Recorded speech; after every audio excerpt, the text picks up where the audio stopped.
আমাদের কাছে তো শুধু ভাবমূর্তি নষ্ট হলে হবে না, আমাদের কাছে যথার্থ প্রমাণও থাকতে হবে। আমাদের কাছে যদি যথার্থ প্রমাণ থাকে অবশ্যই আমরা তার বিরুদ্ধে আমরা কনস্টিটিউশন অনুযায়ী আমরা অবশ্যই অ্যাকশনে যাব। বিষয়টা হচ্ছে সে কতটা কুরুচিপূর্ণ।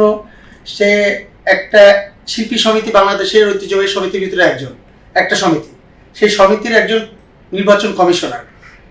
সেই কমিশনারের মুখ থেকে এই টাইপের উক্তি আসতে পারে ইন্ডাস্ট্রি হয়ে, তাহলে তার সম্পর্কে আমাদের এখানে শুধু শুধু কথা না বলাটাই বেটার।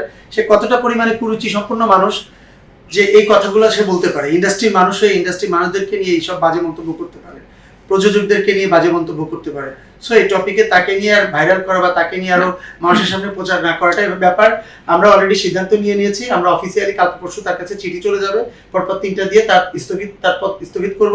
কখন করব, কিভাবে করব, এটা নিউজও জানবে না, কেউই জানবে না। শিল্পী সমিতি নিয়ে সে কিছু বলে নাই, সমষ্টিগতভাবে প্রযোজকদেরকে নিয়ে বলা মানেই শিল্পীদেরকে নিয়ে বলা অ্যাকচুয়ালি।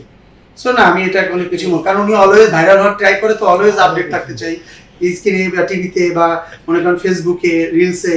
সো এর জন্য সবসময় উনি এসব উলটপাট কথা বলে, মানে মানসিক প্রবলেম আছে।